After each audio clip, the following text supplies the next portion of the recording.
612 centimeters in feet?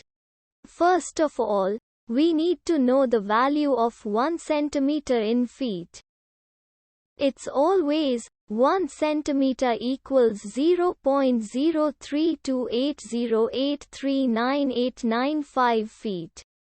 Now we have to multiply 0.03280839895 by 612.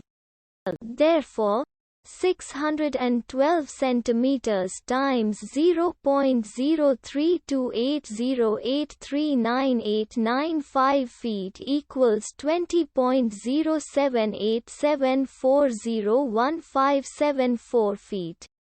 So, in other words, 612 centimeters equals 20.0787401574 feet.